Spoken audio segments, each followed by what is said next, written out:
Привет, дорогие друзья! Меня зовут Вика. Я рада приветствовать вас на своем канале. Сегодня я хотела бы запустить новый формат видео. Думаю, он вам покажется интересным.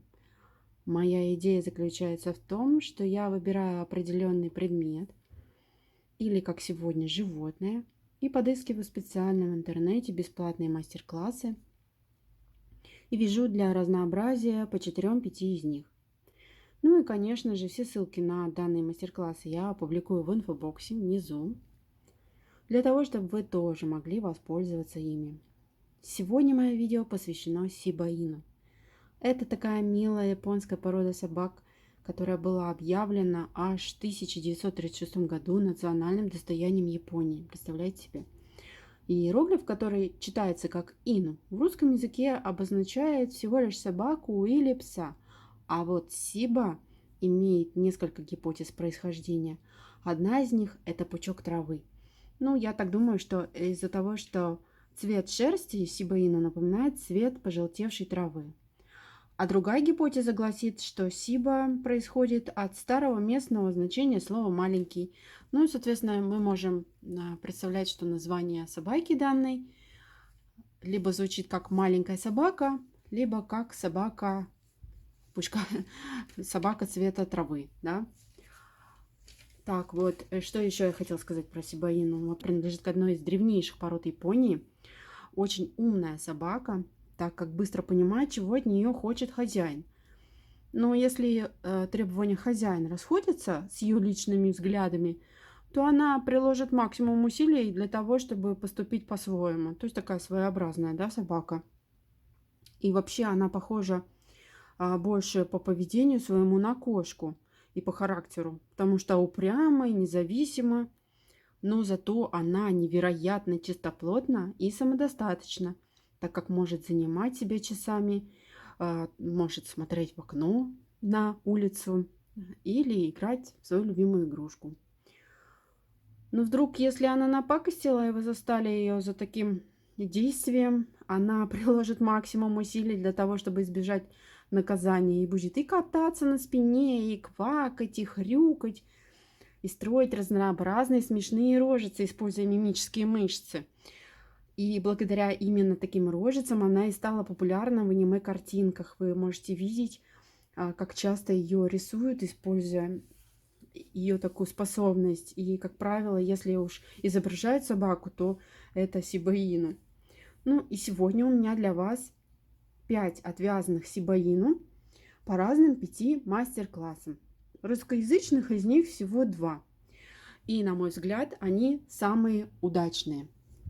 Перед началом я хотела бы сказать то, что я вязала по мастер-классам не из заявленной пряжи. Это как бы такой минус, да, мой. Я вязала из того, что у меня было под рукой. Но моя главная задача была посмотреть легкость, читаемость схемы и насколько легко вязать по данной схеме. Ну и, соответственно, еще и результат увидеть, насколько пропорциональная получилась у меня игрушка. Первое самое, начнем. Вот она. Сфокусируем. Вот такая красотка. Первая самая собака была связана по мастер-классу Татьяна Тойс. Это самый первый мастер-класс, который мне попался. Если вы даже введете в Яндексе в строку поиска Сиба Ину крючком, то именно данный мастер-класс у вас и высветится и выскочит. Что я о нем могу сказать? Данный мастер-класс был заявлен для большой игрушки. Должна была данная игрушка вязаться из плюшевой пряжи. Должна была получиться довольно-таки большая. Но я вязала из Gazal Baby Cotton. У меня получилась вот такая вот маленькая. Единственное, что у меня не совпало, это, естественно, сумочка, кофта и бантик. Тут мне пришлось выдумывать. По мастер-классу я не смогла связать, так как не совпадали размеры. Но это как бы моя была, да, проблема. Отличная, отличнейшая, проработанная схема. Идеально просто. Петелька к петельке, все. Вяжется легко и просто. Ушки, я считаю, из всех Сиба Ину, которые мне пришлось вязать, самые удачные. Торчком. И вообще сама порода здесь прослеживается. Я вам ставлю вот так вот две фотографии, чтобы вы могли сравнить, что должно быть и что у меня получилось. Вот у меня такая малышка, а у автора большая хорошая игрушка. И я вам рекомендую от души прям вот вязать, именно если вы захотите кому-то в подарок подарить. Есть в мастер-классе и кофточка, и сумочка, и бантик, все как вязать для этой собачки. Так, что тут еще могу я рассказать по данному мастер-классу? Единственное, с чем мне пришлось столкнуться, минус какой, да, мне было тяжело пришивать вот эти щечки. Так как сначала пришивается голова, а потом уже щечки. Так как они близко очень расположены к голове, они пришивались мне тяжело. Но это было не так критично, как кажется. В принципе, все возможно, да. И вот такой маленький хвостик у Сибаину, хотя у Сибаину большой, в принципе, хвостик. Но здесь он аккуратный, смотрится очень хорошо. Он был заявлен о том, что его можно вязать уже на момент вязания самого хвоста. То есть надо изначально ознакомиться с этой схемой, а после этого уже приступать к вязанию. Тогда у вас все идеально совпадет. Не надо будет потом возвращаться обратно к каким-то моментам. Вот такая вот чудесная получилась собака. Моя дочь считает, что она больше всего из всех вывязанных мной сибаину похожа именно на эту породу. Я ее положу в сторону и расскажу вам про вторую собачку, которую я вязала. Вторая прям совсем крошка. Глазки у нее тут отсутствуют. Если у вас нет глазок в наличии, да, то это ее огромный плюс. Я вязала ее по схеме Petit Cute. Это группа ВКонтакте. Что я о ней могу сказать? Тут пряжа заявлена Alize Cotton Gold. И, соответственно, я практически попала со своим метражом в данную заявленную пряжу. Напоминаю, что я вязала из Gazelle Cotton Baby. Они практически похожи. В самом начале у меня была загвоздка с вязанием головы и распределением петель. Я не могла никак понять, как вязать. Пришлось нарисовать схему и, исходя уже из этого, связать эту голову этой собачки. Ну и, соответственно, мордочка, так как вывязана жаккардом, да, вот тут мордочка, мне приходилось вязать чисто интуитивно, потому что автор не всегда писал, как и где нужно переходить на какой цвет. Но тут тоже можно догадаться легко и просто. Когда вяжешь, уже все понятно становится. И в схеме еще не указаны некоторые обозначения, такие как двойная убавка. Это, как оказалось, убавка сразу 3 петель. Ну, путем подсчета количества петель удалось сопоставить, что к чему. И, соответственно, получилось связать. Собачка очень маленькая. Очень такая получается в итоге красивая. Мне очень нравится ее хвост. Очень удачный. Мне кажется, самый удачный хвост из всех сибаину. Очень хорошие уши. Сначала я думала, что они будут такие массивные, так как вывязаны из 2 деталей, да, само ухо вывязано и далее прикреплена еще деталь белым цветом. Ну ничего, получилось отлично, смотрится шикарно. Еще меня, конечно, поразили ее брови. Брови вообще здесь просто бомба. Единственный минус еще, какой я встретила, это то, что не было информации по сборке. Пришлось сама выдумывать, что куда. Ну, здесь, в принципе, наверное, не надо особо думать, да, руки пришиваются логично, где пузико тоже, хвостик тоже. Ну и еще во время вязания тела мне получилось так, что там была какая-то промашка в схеме и не совпадало количество петель. То есть где-то автор пропустил строку, и, видимо, те, кто вязал ранее по этим мастер-классам, не указали этот минус автору. И автор до сих пор этот минус не исправил. Но вообще мне эта собачка очень нравится, как получилось. Но почему-то моя дочь уверяет, что она больше похожа на чихуа за счет ее таких огромнейших ушей. Вот. Но можно использовать, наверное, как брелочек на ключи. Такая вот чудесная собачка. Следующая, которую я вязала по схеме по чужой, Это вот такая вот маленькая собачка. Я вам покручу. Здесь у него бантик. Это японская схема. Если вы когда-нибудь сталкивались с японскими схемами, то это, как правило, схемы не текстовые, а такие конструкторские, то есть нарисован круг, и далее крестиками и галочками обозначено количество прибавок, убавок. И не всегда удобно эти схемы читать. Немножко кривоватая у меня получилась мордочка. Но какие минусы при вязании меня поразили, это то, что автор не японского происхождения, который изначально эту схему писал, а другой автор, ссылку на которого я вам скину, который эту схему переводил, почему-то перевел таким образом, что тело у меня получилось головой, а голова телом.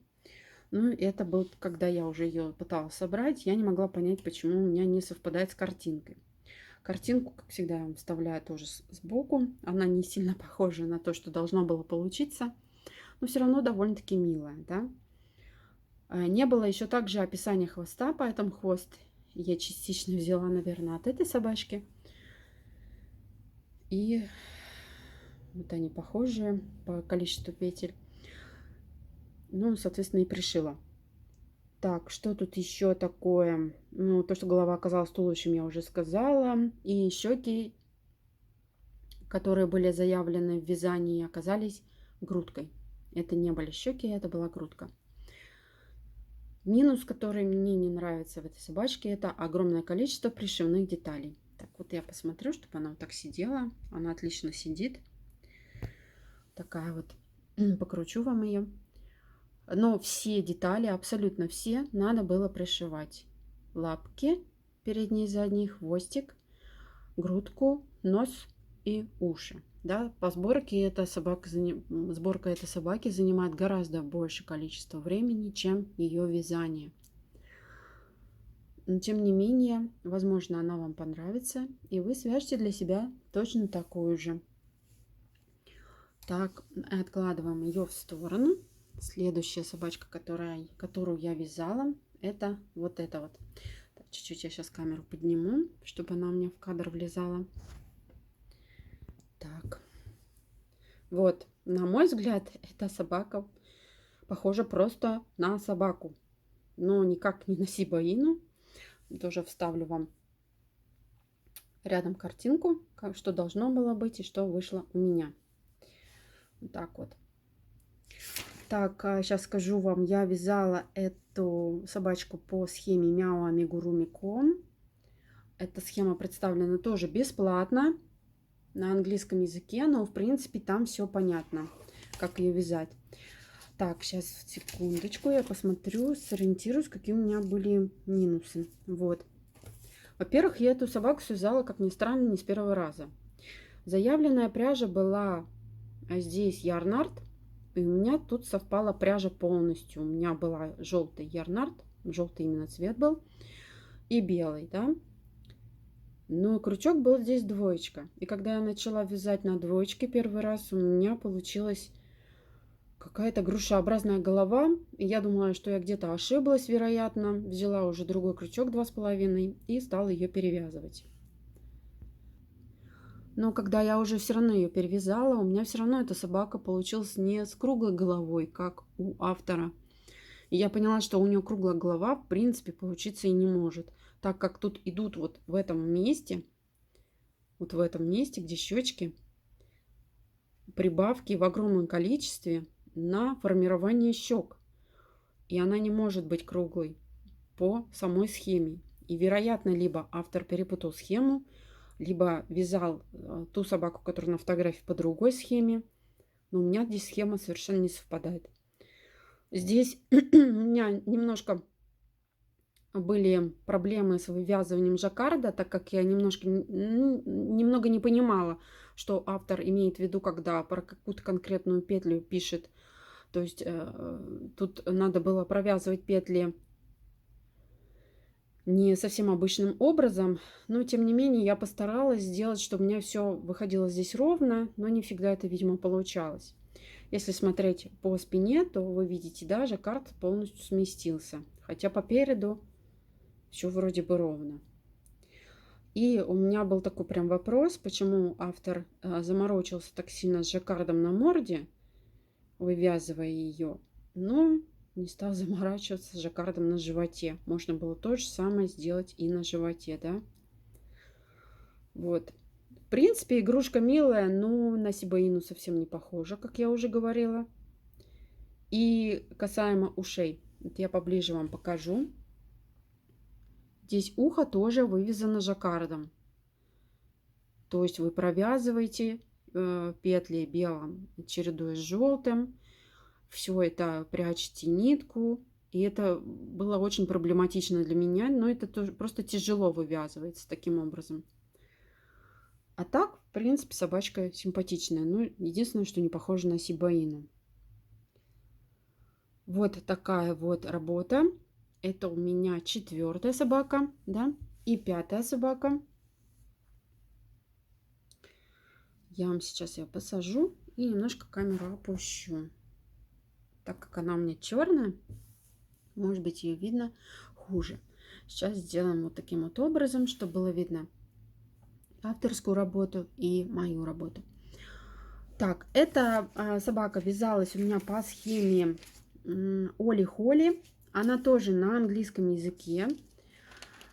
Чудесная собака. Мне она очень понравилась. Классная, просто вот классная. Вяжется на одном дыхании фактически. Здесь я вязала из акрила, и он немножко пушистый.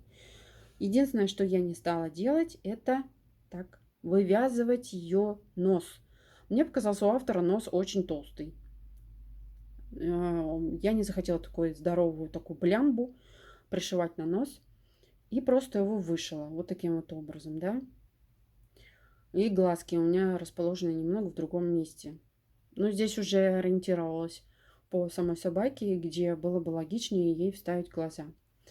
Но вообще жаккард тут вывязан и на пузике, и на морде. Причем здесь на морде очень хороший жаккард.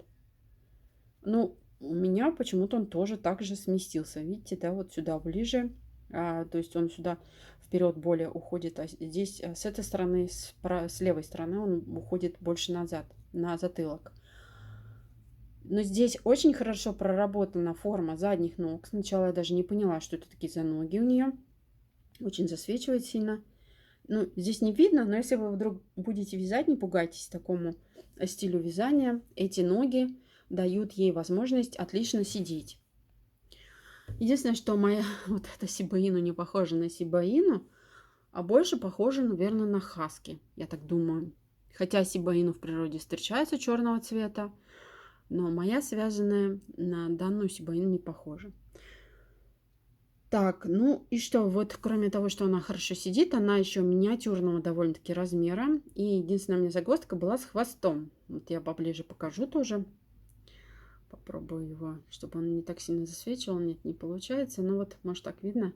Здесь почему-то очень огромный хвост. Когда я его пыталась закрутить так же, как у автора, у меня получился вообще чуть ли не размером с голову он. Мне это не понравилось, я попыталась его по-другому как-то пришить, но все равно вот хвост именно какой-то такой гигантский. Можно и поменьше сделать было. А так, в принципе, чудеснейшая собака, которая называется, как ни странно, сибаина, да? Ну и сейчас я вам их попробую расставить. Так, вот я их попыталась усадить всех в ряд, чтобы они держались хорошо. И, как я уже говорила ранее, на мой взгляд, самая удачная собачка это первая. Она больше всех похожа на сибаину. На ваш взгляд, я хотела бы узнать, как вам кажется, какая из них похожа. Прочитать это в комментариях. Ну и также, если вам хоть одна из них понравилась, вы хотели бы себе связать аналогичную из заявленного мастером материала, то обращайтесь уже непосредственно в инфобокс, там все ссылки будут даны. Если у вас будут какие-то вопросы, то тоже пишите в комментариях. Я смогу тогда, если у вас не получается перевести, я смогу скинуть вам перевод этой схемы, которая вас заинтересовала. В принципе, это все, что я хотела рассказать. Напишите, пожалуйста, понравилась ли вам такая рубрика и стоит ли в дальнейшем вязать в таком формате игрушки и снимать такого подобия видео. А сейчас я с вами прощаюсь. Всем ровных петелек и до новых встреч. Пока-пока.